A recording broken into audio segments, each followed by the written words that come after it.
लक्षात येत असेल की जाती जातींमध्ये तेढ निर्माण करण्याचं काम 2014 पासून हे भाजप आणि त्यासोबत असलेलं सरकार RSS सरकार एका करत आहे। आपण लक्षात घेता की आरक्षणाचा मुद्दा अगोदरपासून ऐरणीवर आलेला आहे, परंतु आंबेडकर विचारांच्या लोकांमध्ये 59 जातीच्या अनुसूचित जातीमध्ये आहेत, त्यांच्यामध्ये एकी असल्यामुळे त्यांना आरक्षण आता पण फोडता आलेलं नाही। परंतु काही लोकांना मुठभर काही जातीच्या लोकांना ते हाताशी धरून जे ऑलरेडी म्हणजे अगोदरपासूनच ते त्या RSS मध्ये काम करत आहेत, त्यांच्या विचारशी ते बांधलेले आहेत। आपण बघत आहात की त्यांच्यामुळे छोट्याशा लोकांना हाताशी धरून ते या ठिकाणी या उपवर्गीकरणाचा ठार घातलेला आहे। परंतु आंबेडकरी विचारांचे लोक, आंबेडकरी विचारांचे सर्व समाज जे कोणी बाबासाहेबांना मानतात, जे कोणी संविधानाला मानतात, ते कदापि हे बोलू देणार नाही।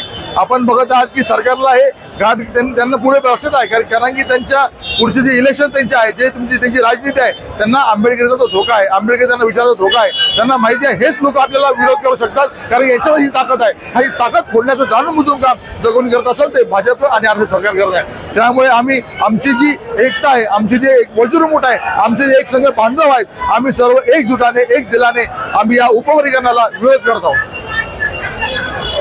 आणि त्याचा फायदा नेमका कोणाला होईल?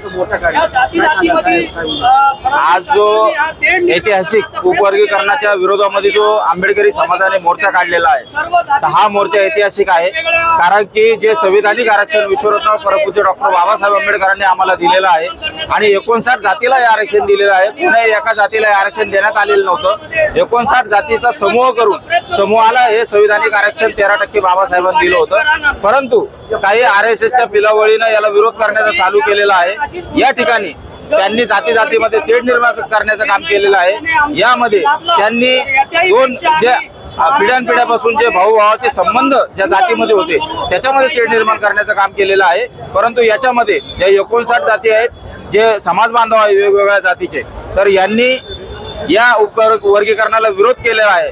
फक्त RSSचे जे काही भांडगुळ आहेत तेच या ठिकाणी या समर्थनामध्ये उतरलेत, परंतु इथला जो आंबेडकरवादी आहे, इथला जो बहुजनवादी आहे, इथला जो समतावादी आहे, इथला जो संविधानवादी आहे, तो हे आरक्षणाचं उपवर्गीकरण कदापि होऊ देणार नाही।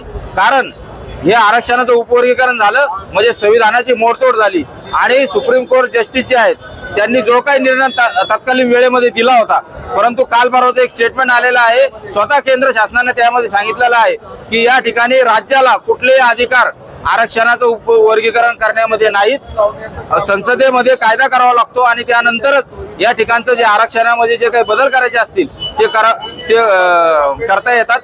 तर इथला जो आंबेडकरवादी जो काही समूह आहे तो सुप्रीम कोर्टापर्यंत लढा द्यायला, रस्त्यावरचा लढा द्यायला सक्षम आहे आणि आम्ही कधी हार मारणार नाही। या प्रस्थापित व्यवस्थेविरुद्ध आम्ही पिढ्यानपिढ्यापासून लढत आलेलो आहोत।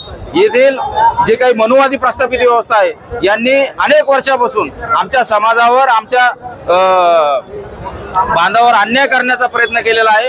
तो आरक्षणाच्या माध्यमातून असेल, तो जाती व्यवस्थेच्या माध्यमातून असेल, तो अनेक माध्यमातून त्यांनी केलेला आहे। परंतु विश्वरत्न डॉक्टर बाबासाहेब आंबेडकरांनी आम्हाला दिलेले विचार आणि समतेचा जो विचार आहे सर्व समूहाला एकत्र घेऊन चालण्याचा, तो आम्ही कदाही मार्ग सोडणार नाही।